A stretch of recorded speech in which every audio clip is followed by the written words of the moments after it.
안녕하세요. 주은숙입니다. 네, 오늘은 가난의 진짜 의미라는 주제로 이야기를 나눠보도록 하겠습니다. 저는 만 10년 동안 영어 학원 운영했던 전직 학원장이고요. 현재는 마케터로 새로운 일을 하고 있습니다. 여러분들께서는 혹시 이 진짜 가난의 상태에 놓여본 적이 있으신가요? 몇 해 전에 디스커버리라는 채널에서 이제 그랜 카돈이라고 10배 법칙의 저자거든요. 아마 이제 얼굴 보시면 아시는 분들이 있을 거예요. 이 그랜 카돈이 딱 90일 만에 세 가지 조건만을 가지고 첫 번째가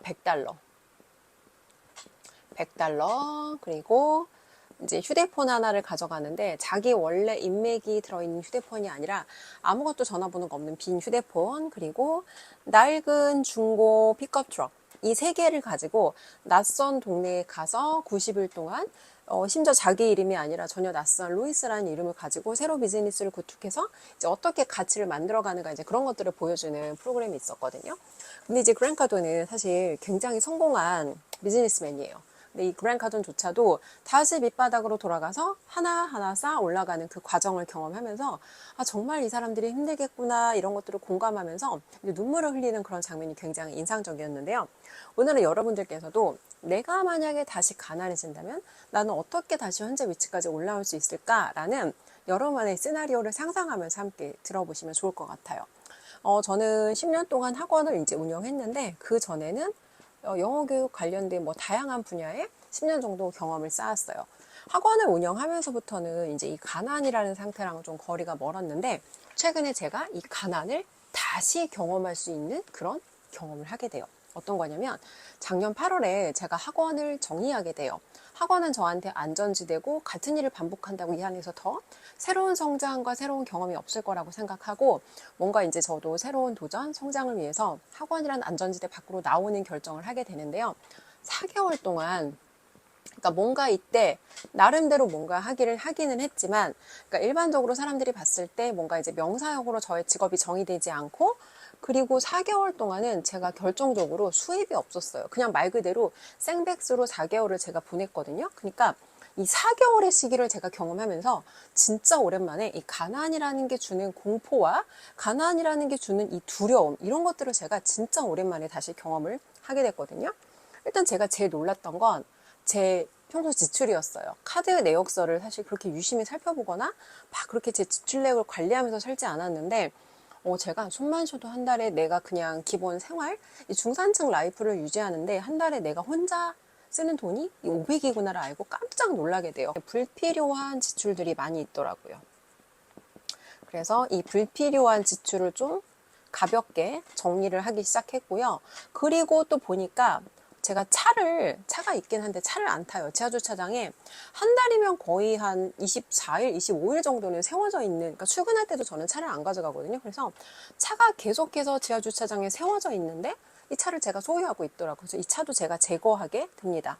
그리고 이제 마지막인데 사실 이게 내가 뭔가 시간이 한정되거나 아니면 공간이 한정되거나 아니면 어떤 경제적인 어떤 자금이 한정되거나 하면 한정된 자원 갖고 제가 뭔가 하려고 그러면 그 안에서 내가 진짜 필요한 것과 그렇지 않은 것들을 굉장히 신중하게 살펴보게 되더라고요. 그래서 이 4개월의 시간 동안 제가 이런 생각을 하더라고요. 어떤 인간관계는 굳이 내가 이 인간관계를 유지하기 위해서 시간과 노력과 비용을 쓰지 않아도 되는데 그냥 제가 뭔가 이제 특별히 의미 없는 그런 관계들을 유지하는 그런 것들이 있더라고요. 그래서 이제 불필요한 이런 인간관계와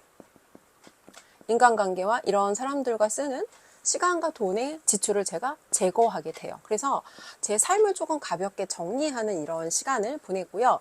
자, 이제 이거는 제가 제거한 것들. 그리고 이 4개월의 시간 동안 제가 좀 진지하게 생각을 해보니까 아무리 내가 경제적으로 지금 긴축해야 되는 상황이라고 해도 절대 내가 내려놓아서는 안 되는 것들이 있더라고요. 근데 여러분, 이런 것 같아요. 사람이 평소에 내가 평소 상태에서는 고민하지 않던 것들을 경제적으로 내가 뭔가 긴축해야 되는 상황이 오게 되면 되게 생각하게 돼요. 그래서 그 사람의 생각을 되게 작게 가준다는 그런 제가 생각을 하게 되더라고요. 그래서 가장 첫 번째, 이제 첫 번째는 부모님 용돈이거든요.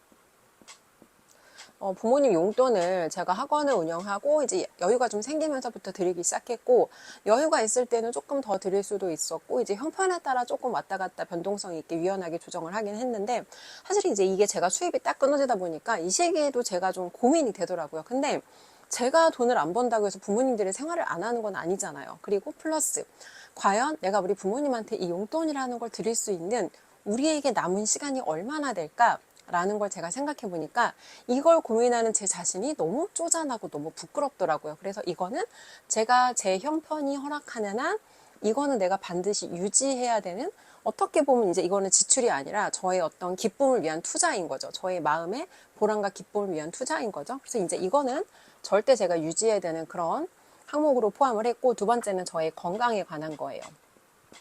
많은 사람들이 돈 벌고 성공하는 거 자체는 되게 좋아요. 근데 어떤 성공과 어떤 돈은 이 성공을 얻기까지 내 소중한 것을 내려놓으면서 얻어지는 성공들이 있어요.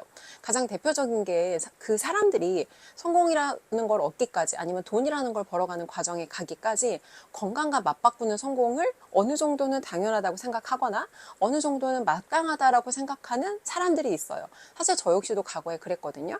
학원하면서 경제적으로 제가 뭔가 성장하는데 건강은 그에 반비례한다는 걸 제가 알고 있었어요. 근데 저 역시도 이 정도 성공하려면 건강하고 성공을 맞바꾸는 건 당연해라고 생각했는데, 세상에 당연한 건 없고요, 여러분. 특히나 건강과 맞바꾼 성공이라면 그것만큼 어리석은 성공은 저는 없다고 생각해요. 그래서 이 건강에 대해서 제가 투자하는 비용은 절대 내려놓을 수 없다. 그러니까 과거의 저를 돌아보면 어떤 식이었냐면, 건강상의 문제가 하나 터져요. 그러면 저는 보험을 추가했어요. 그래서 이제 보험을 늘리다 보니까 뭐 이제 여러 가지 그런 보장하는 보험 포함해서 저 혼자 1인 보험료가 80만 원을 제가 내고 있더라고요. 근데 이 보험이라는 건 아무리 내가 돈을 내도 문제가 생겼을 때 그 나를 치료할 수 있게 비용을 내는 거지, 내 어떤 문제가 생기지 않도록 예방하는 건 아니잖아요. 그래서 이것을 내가 문제가 생겼을 때 그거에 대비하는 것도 좋지만 건강을 잃지 않도록 유지하는 게 더 중요하다고 생각해서 이제 건강에 대한 비용은 절대 포기할 수 없는 비용이고요. 세 번째는 교육비예요. 사람이 뭔가 새로운 단계로, 새로운 포지션으로 성장하려면 끊임없이 나 자신에게 투자하고 새로운 경험을 하고 새로운 뱀을 얻어야 성장할 수 있다고 생각해요. 그래서 이 기간 동안 비록 제가 백수로 지냈지만 제가 지출하는 어떤 그런 경제적인 부분에서 가장 많은 비중을 차지했던 게 이 교육비고, 이 세 가지는 제가 절대 포기할 수 없는 이제 그런 지출의 항목이었던 거죠. 그러니까 제가 어떤 생각을 했냐면, 이 가난의 상태에 놓이게 되면 사람들이 이런 문제가 생겨요. 첫 번째는 안 해도 되는 고민을 하게 돼요. 그러니까 이 고민을 하는데 사실은 굉장히 많은 에너지가 쓰이거든요. 왜 그 성공한 사람들이 그런 얘기 되게 많이 하잖아요. 메뉴판에 있는 거 고민 없이 먹고 싶다. 그 정도 내가 사랑하는 사람들을 뭐 지켜주고 싶다. 이제 이런 얘기들 되게 많이 하는데, 경제적으로 내가 긴축해야 되거나 여유가 없으면 그냥 사실은 이게 이 자체가 고민이지 않은데 이 자체에 돈을 쓰는 게 문제가 되기 때문에 안 해도 되는 고민을 하게 되는 그런 내 모습을 발견하게 되더라고요. 그리고 두 번째는 소중한 것을 지킬 수 없다. 예를 들어서 이 소중한 것이 뭐 사람마다 다르겠지만, 일단 소중한 내 가족들을 부양하려면 기본적인 어떤 생활이 유지돼야 되니까 가족을 지킬 수 없고, 두 번째는 건강. 예를 들어 건강을 잘 챙겨라라고 말을 하는데, 건강을 챙기려면 뭐 사람마다 다르겠지만 건강한 식단도 해야 되고, 또 운동을 간다거나 여기에 대한 시간과 비용을 투자해야 되고, 뭔가 내가 여기에 기본적인 인풋이 들어가야 건강이라는 게 유지되는데, 우리가 누구한테 그냥 건강을 지키세요라고 말로 한다고 이 건강이라는 게 유지되지 않거든요. 정말 내가 건강을 지키고 있는지 보면 여기에 내가 시간과 돈 그리고 노력을 쏟고 있는지 봐야 된다는 거예요. 그래서 소중한 것들을 이제 지키기 어렵다. 그리고 세 번째 제가 했던 생각이, 돈이라는 게 있어야, 내가 경제적으로 뭔가 이런 좀 여유의 공간이 있어야, 그래야 비로소 나에게 투자하고 배우고 성장할 수 있다. 그러니까 일단 사람한테는 여러 가지 욕구가 있잖아요. 근데 기본적인 욕구는 내가 인간으로서 생존, 먹고 자고 싸고 뭐 안전에 대한 이런, 그러니까 기본 생존에 대한 욕구가 해결이 돼야 그 다음 수준에 내가 뭔가 배우고 성장하고 누군가한테 인정받고 사랑받고 존경받고 이러한 상위 욕구가 생기거든요. 그래서 일단 경제적으로 너무 여유가 없으면 내가 뭔가 투자하거나 나에게 배움에 투자하거나 성장하거나 이런 영역까지 그런 욕구가 생기기 되게 어렵다. 그러니까 이런 세 가지를 제가 그 4개월의 시간을 겪으면서 경험을 했어요. 이 가난이라는 게 참 아픈 거구나를 제가 처음 느꼈던 게 중학교 때였어요. 중학교 때 이제 친구들이 제가 이제 지금은 이름이 바뀐 것 같아요. 예전에는 봉천동이라고 불리는 동네에 이제 여자 중학교를 나왔는데 이 동네에는 아이들이 조금 다양해요. 그래서 그 봉천동이 학교 주변에는 약간 이렇게 언덕 위에 있는 이런 마을, 옛날에는 이런 데 달동네라고 불렀거든요. 그래서 이제 이런 동네에 사는 애도 있었고 또 어떤 애들은 약간 그냥 보통 수준의 동네 그런 사는 아이들도 있었어요. 제가 이 보통 수준의 동네에 사는 아이였고요. 또 어떤 동네는 뭔가 이제 단독주택을 지어서 굉장히 좀 약간 여유가 있는 약간 부촌 느낌의 그런 이 동네였어요. 제가 처음 뭘 경험하냐면 어떤 아이들은 매사에 되게 부정적이고 매사에 되게 불만이 많고 누군가 뭐라고 말을 하면 굉장히 늘 싸울 준비가 되어 있는 약간 분노에 차 있는 이런 아이들이 보이더라고요. 그래서 제가 쟤네들은 왜 저렇게 맨날 화가 나 있고 왜 저렇게 맨날 싸울 준비가 되어 있지? 근데 나중에 그걸 알게 돼요. 이 아이들의 대체로 공통점이 뭔가 경제적으로 여유가 없는 그런 집의 아이들이었고 집에서 뭔가 충분하게 많은 보살핌과 어떤 그런 케어를 받지 못하다 보니까 이 아이들은 당연히 생활에서 오는 불편함이 있었고 생존을 위해서 처절하게 어떻게 보면 다른 아이들은 겪지 못하는 생존을 위한 무언가를 가정에서 이미 겪고 학교로 왔기 때문에 학교로 왔을 때 이 아이들은 이미 충분히 지쳐있겠다라는 그런 생각을 나중에 제가 성인이 되고 하게 됐어요. 두 번째는 제 친한 친구 중에 한 명이었는데 이제 공부를 되게 잘했어요. 근데 이 친구는 참 얄미운 게 저는 당시에 이제 좀 수학 점수가 안 나오는 것 같아서 학원을 다녔거든요. 학원을 다니니까 점수가 좀 향상이 되더라고요. 그래서 중학교 때는 이제 수학을 굉장히 좀 잘하고 수학에 자신감이 있었어요. 선생님께서도 이제 조은숙은 수학 잘하니까 넌 그냥 무조건 이과 가라 약간 이렇게 말씀하실 정도로 잘했는데 이 친구는 학원도 안 다녀요. 학원도 안 다니고 제가 봐서는 맨날 노는 것 같아요. 근데 시험만 보면 그렇게 시험을 잘 봐요. 앞에서 정말 1, 2등 다툴 정도로 굉장히 이제 좀 성적이 잘 나오는 그런 친구였어요. 그래서 이 친구를 보면서 얘는 이제 공부도 안 하는데 맨날 이렇게 점수도 잘 나오고 그러니까 친했는데 나는 되게 열심히 해야 그 점수가 나오는데 이 친구는 공부도 안 해 그 점수가 나오니까 좀 얄미워서 제가 질투를 하기도 했거든요. 근데 나중에 고등학교 이제 원서를 쓸 때 저희 때만 해도 이제 인문계와 예전에는 이걸 실업계라고 불렀어요. 친구가 굉장히 공부를 잘하는데 실업계를 간다는 거예요. 제가 너무 깜짝 놀라서 아니 너 공부 잘하는데 왜 이 학교가 그랬더니 이제 저희 때 그 예전에는 좋은 이런 실업계 학교에 가면 이제 좋은 회사에 취직할 수 있는 이제 그런 기회들이 좀 많았어요. 그래서 이 친구는 가정 형편이 어려워서 빨리 고등학교 졸업하고 취업을 해야 돼서 이 학교를 간다는데 그러니까 그때는 그게 뭔지 몰랐는데 왠지 이 친구 말을 듣는데 되게 마음이 먹먹해지더라고요. 이 친구가 단지 집안의 형편 때문에 분명히 공부도 잘하는 친구인데 이런 선택을 했다니까 되게 마음이 아프더라고요. 근데 물론 지금은 이 친구가 잘 살고 있을 거라고 저는 생각을 해요. 그리고 이제 세 번째는 고등학교 때예요. 그러니까 이때 제가 처음으로 상대적 가난이라는 걸 경험해봤어요. 어떤 거냐면 제가 입학했던 고등학교가 당시에 이제 그 관악구와 이쪽에 약간 관악구와 동작구 그리고 동작구 너머에 있는 그 약간 파락군 쪽의 아이들이 저희 고등학교로 많이 밀려서 넘어왔다는 이야기를 하더라고요. 근데 그때 처음에 입학할 당시에는 그게 뭔지 몰랐는데 이제 아이들이 셔틀버스를 타고 다니는 아이들이 있었어요. 근데 저희가 처음으로 교복 세대였거든요. 다시 교복이 시작된 세대였고 분명히 똑같은 교복을 입었는데 어떤 아이들은 뭔가 살짝 느낌이 달라요. 어떤 거냐면 그 아이들이 매는 가방, 그 아이들이 신은 신발, 그리고 한 달에 한 번 저희는 이제 특별 활동을 한 달에 한 번 나를 빼서 바깥에서 특별 활동을 했거든요. 그때는 사복이 허락돼요.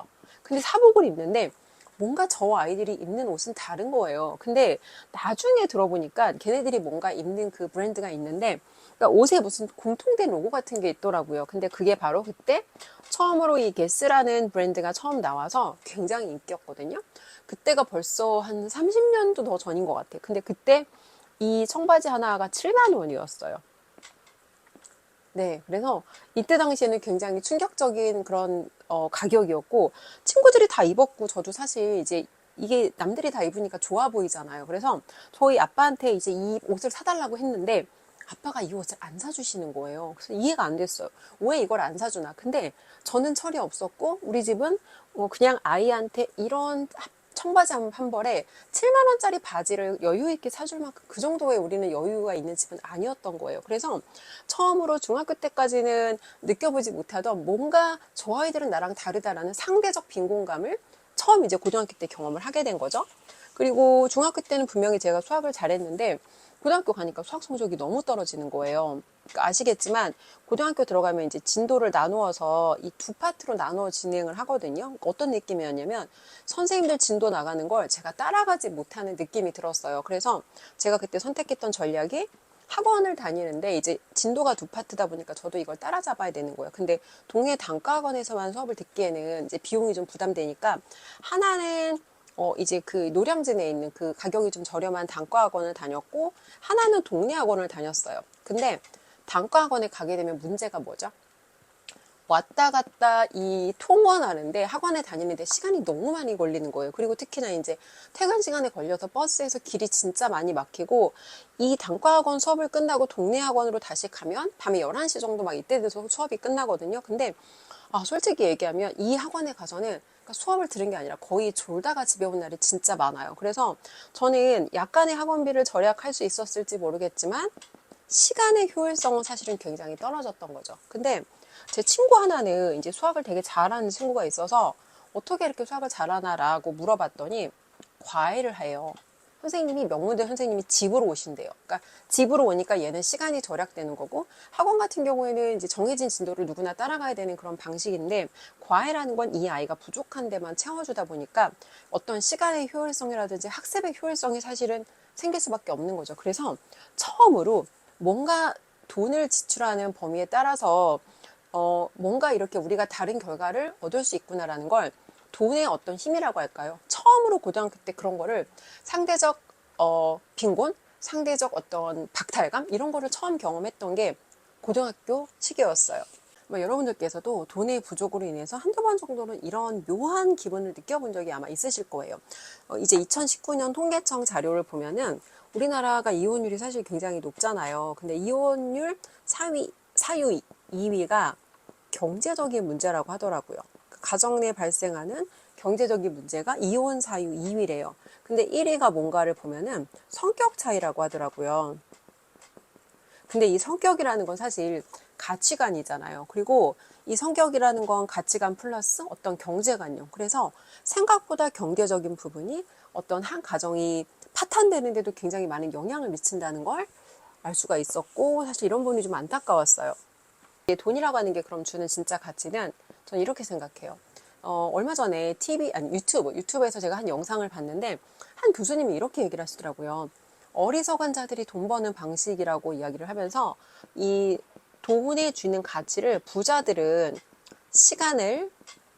돈을 이용해서 시간을 산다라고 이야기를 하고 가난한 사람들은 자신의 시간을 팔아서 돈을 얻는다라는 이런 표현을 쓰시는데 그러니까 사실 이 어리석은 자가 아니라 저는 이렇게 생각하거든요. 우리가 돈을 벌기 시작한 어떤 사회초년생이라든지 돈을 벌기 시작한 이제 얼마 안 되는 단계라면 누구나 자신의 시간과 돈을 맞바꾸는 방법으로 돈을 벌 수밖에 없다고 생각해요. 그냥 처음에는 누구나 이 돈이라는 걸 얻기 위해서 내 시간을 투입할 수밖에 없어요. 근데 이제 이거를 하다가 이 상태로는 내가 가난해서 벗어나지 못하겠구나라는 걸 깨닫고 나면 그 다음에 우리가 뭐 하죠? 그 다음에는 내 몸값을 높여야겠구나라는 생각을 해요. 그럼 여기에서 뭐 배움에 투자한다거나 자신이 어떤 일을 할 수 있는 일의 능력치를 높인다거나 아니면은 내가 일을 좀 잘할 수 있는 어떤 그런 인재가 된 다음에 다른 회사로 이직을 한다거나 보통 이런 방식으로 몸값을 높이는데 사실은 역시나 회사를 다니면서 그 회사에서 벌 수 있는 돈은 한정적이긴 해요. 그럼 그때 생각할 수 있는 게 새로운 사업을 해본다거나 아니면 내가 내는 성과에 따라서 커미션을 받을 수 있는 그런 세일즈 업종이라든지 아니면 커미션 베이스드 업종을 해본다든지 이런 것들을 그때 생각해 볼 수가 있는 거죠. 그러니까 많은 분들께서 좀 이렇게 생각을 하는 것 같아요. 내가 가난이라는 걸 벗어나려면 아끼는 전략만으로는 이 가난의 상태에서 벗어나는 것도 사실은 쉽지 않고 절대 부자가 되기에 적합한 전략은 아니라고 생각해요. 그래서 아끼기는 아끼지만 그 아끼는 목적이 무엇인가를 봤을 때 이 돈을 아껴서 그러니까 투자에도 단계가 있거든요. 10배 법칙의 저자인 이 그랜트 카돈은 투자의 단계에 대해서 얘기를 해요. 근데 이제 보통 직장 다니시는 분들이 한참 투자 열풍이 불잖아요. 뭐 요즘에 지금 이제 주식이라든지 비트코인이라든지 이런 게 굉장히 열풍인데 또 이제 부동산도 사실은 주기적으로 그런 부동산 투자에 대한 관심도가 높아지는 시기가 있는 것 같아요. 그래서 직장 생활을 하면서 뭔가 내가 투자를 통해서 조금 더 수익을 내고 그렇게 내가 부자가 될 거야 라는 이런 방식으로 접근하는 분들이 있어요. 제가 최근에 어떤 소통했던 한 분께서도 이제 교육업에 오래 종사를 하셨고 직장에서 수입이 나쁘진 않아요. 그냥 직장 생활을 하는 사람치고 수입이 나쁘진 않은데 자기 본업에서 충분히 성과를 더 내서 수입을 높일 수 있는 방법이 있음에도 불구하고 이걸 투자하지 않고 그러니까 이거를 노력하지 않고 갑자기 부동산 투자를 통해서 내가 부자가 되는 이런 전략을 생각하셨더라고요. 근데 중요한 건 결론적으로 이 부동산 투자 커뮤니티 들어가서 꽤 오랫동안 시간도 쓰고 돈도 쓰고 에너지도 썼는데 그래서 부동산 투자를 해서 이분이 부자가 됐냐라는 걸 물어보면 사실은 이 투자 교육을 받았지만 이렇게 본인이 생각하는 방식으로 연결이 안 됐다는 거예요. 저도 한때 제 업에서 업종을 바꿔야 되지 않을까라는 생각을 한 시기가 있었고 그때 저도 나도 전업 투자자가 돼서 부동산 투자로만 어떤 내 경제적인 어떤 수입을 다 만들 수 있으면 좋겠다라는 생각을 한 적이 있어요. 근데 투자에도 단계가 있다는 거예요. 어떤 거냐면 첫 번째는 나 자신에게 투자. 이게 왜냐면 제가 나중에 한번 여기에 대해서 자세히 영상을 찍으려고 하는데 그러니까 내 자신이 무언가 제대로 판단할 수 있는 좋은 의사결정력을 가지고 있지 않아요. 그러면 그 상태로 내가 사업을 해도 쉽지 않고 내가 부동산 투자를 해도 좋지 않고 왜냐면 뭔가 우리가 어떤 투자를 한다라는 건 의사결정이거든요. 근데 내 판단력 자체가 좋지 않고 다양하게 과거에 내가 시도했던 그런 좋은 판단들이 없어. 과거에 시도했던 좋은 판단이 없고 과거에 성공했던 그런 좋은 판단들이 없으면 경험치가 많지 않은 상태로 능숙하게 좋은 의사결정을 내리기 어렵단 말이에요. 그래서 첫 번째는 좋은 의사결정력을 갖출 수 있으려면 다양한 분야에 대해서 내가 알아야 돼요. 사람에 대해서도 알아야 되고 돈에 대해서도 알아야 되고 인간관계 소통에 대해서도 알아야 되고 비즈니스 세일즈 뭐가 자산이고 뭐가 부채고 언제 부동산 투자에 들어가야 되는지 아니면 어떤 시기에는 들어가면 안 되는지 그리고 부동산에 사실은 살 때보다 중요한 게 그 부동산 어떻게 내가 털고 나올 것인지거든요. 이 모든 것이 다 나에게 투자했을 때 우리가 뭔가 하나를 했을 때 그거 하나만 안다고 거기에서 우리가 성공할 수 없다는 거예요. 그래서 나 자신에게 투자하는 게 투자의 1단계 1번이고요. 두 번째는 이제 그랜트 카돈은 비즈니스에 투자하라고 하거든요. 근데 사실은 비즈니스 투자라는 게 사업이잖아요.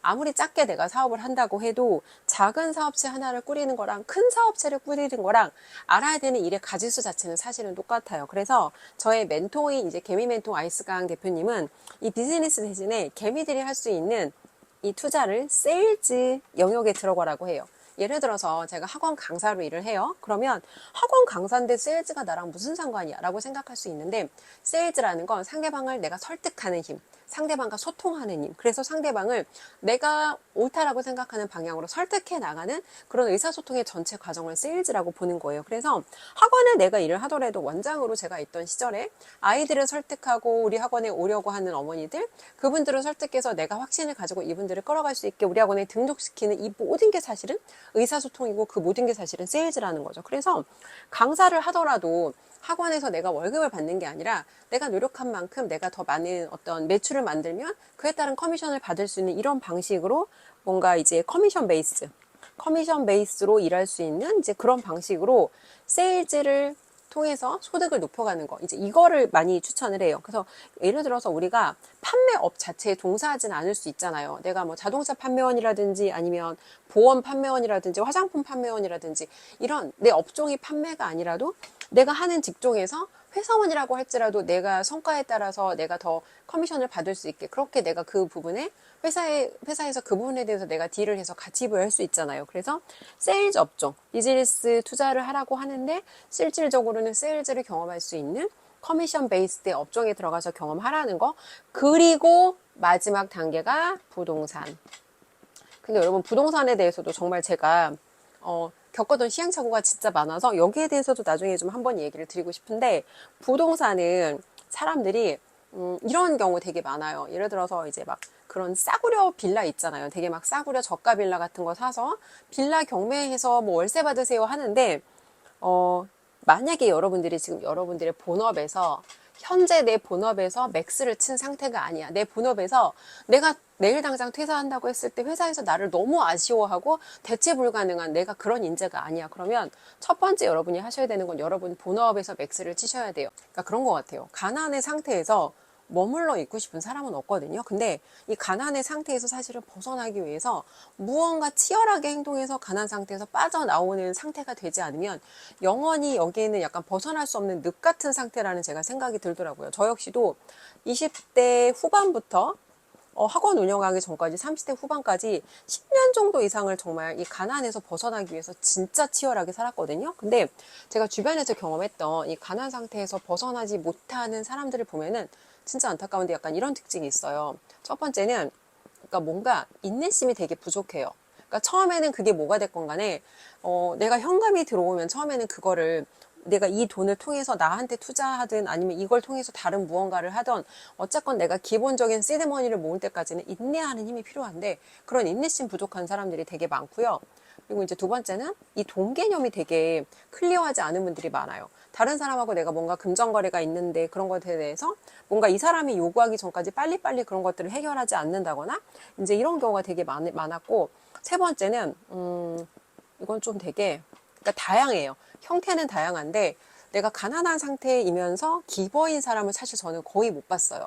그러니까 대부분 가난한 사람들은 이게 누군가 나한테 베풀어주는 호의가 많다 보니까 받는 게 당연해지고 어느 순간부터는 누군가가 나한테 베풀어주는 호의를 너무 당연하게 받고 근데 사실 이런 거죠. 이 사람한테 내가 만나서 이 사람한테 밥 한 끼를 사줄 수는 있는데 이 사람이 나한테 주는 이득이 없이 나는 시간도 써야 되고 이 사람한테 돈도 써야 되고 내가 뭔가 이 사람한테 어떤 가르침도 줘야 돼. 근데 이게 반복되면 이 사람하고 내가 사실은 시간을 써야 될 이유가 없는 거죠. 그래서 어떤 그런 책이 있더라고요. 부자에게 밥을 사라. 저도 이걸 되게 동의하는 게 다른 사람한테 내가 배울 게 있어 그 사람한테 시간을 내가 내달라고 요청을 했다면 당연히 이 사람이 시간 쓴 거에 대한 대가 지불은 저는 해야 된다고 생각하거든요. 그러니까 둘이 만약에 금전거래가 오갈 수 있는 사이가 아닐 수 있어. 그럼 최소한 밥 정도는 내가 사야 이 사람이 나에게 시간을 쓴 거에 대해서 우리가 말로 감사합니다 말하는 거 저는 의미가 없다고 생각해. 말은 사실 가장 의미 없고 말이 가장 게으르잖아요. 그래서 다른 사람한테 내가 뭔가 도움을 받았거나 다른 사람한테 감사함을 얻었다면 말로 때우는 게 아니라 정말 그거에 대해서 진짜 감사한 마음을 저는 제대로 표현할 수 있는 그러니까 이런 마음가짐이 있어야 되고 그런 마음가짐이 있었기 때문에 저는 그래도 가난한 상태에서 시간은 오래 걸렸지만 벗어날 수 있었지 않나? 이제 그런 생각을 해봐요. 오늘은 가난이 무엇이고 이 가난 상태에서 벗어나려면 어떻게 해야 되는지 이 부분에 대해서 이야기를 나눠봤는데 사실 이 경제적으로 여유가 없다 보면은 뭔가 나한테 이 배움에 투자하는 것도 사실은 되게 어려워요. 쉽지 않아요. 근데 이렇게 저희 멘토님 말씀하시거든요.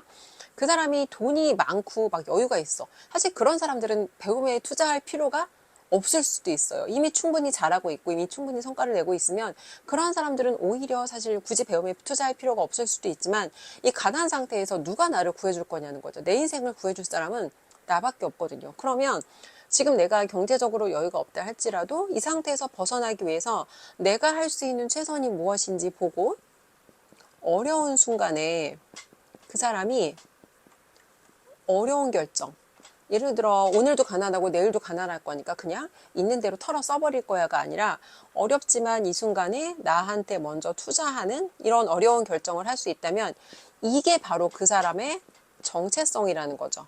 그리고 어려운 순간에 어려운 결정을 할 수 있던 사람은 좋은 순간에 좋은 결정을 하는 건 오히려 더 쉬운 일이라고 생각을 해요. 그래서 어려운 순간에 가장 어려운 순간에 그 사람이 돈과 시간을 어디에 쓰는지, 그리고 그런 그 사람의 정체성이 모여서 그 사람이 과연 어떻게 살아갈 것인지가 결정이 되지 않나, 이런 생각을 좀 해봅니다. 우리가 인생을 살아가는데 저는 누구에게나 공평하고 그 무엇으로도 대체될 수 없는 가장 소중한 자원이 시간이라고 생각하거든요. 근데 가난한 상태에서는 시간을 내 마음대로 쓸 수가 없어요. 오직 돈을 위해서만 나의 모든 시간을 다 돈을 벌기 위해서 다 쏟아부어야 되기 때문에 우리가 결국은 진짜 내가 원하는 삶을 살기 위해서 그 필요한 시간을 얻기 위해서 우리가 가난한 상태에서 벗어나야 되지 않을까? 진짜 우리한테 가장 소중한 자원인 시간을 얻기 위해서 이 상태에서 벗어나야 된다. 그리고 돈이라고 하는 게 우리한테 진짜 주는 가장 의미 있는 가치는 내가 내 시간의 주인으로 살 수 있는 것이다 라고 말씀을 드려보고 싶습니다. 현재 내가 쓰고 있는 시간과 돈이 나의 미래라고 저의 멘토님은 이야기를 하시거든요. 그래서 여러분들의 미래를 바꾸고 싶다라는 그런 생각이 있다면 현재 쓰는 여러분의 시간과 돈을 먼저 바꿔보시고 나 자신을 성장시키는데 그런 노력을 먼저 집중해보라는 말씀을 드리고 싶습니다. 오늘 영상 여기까지 하겠습니다.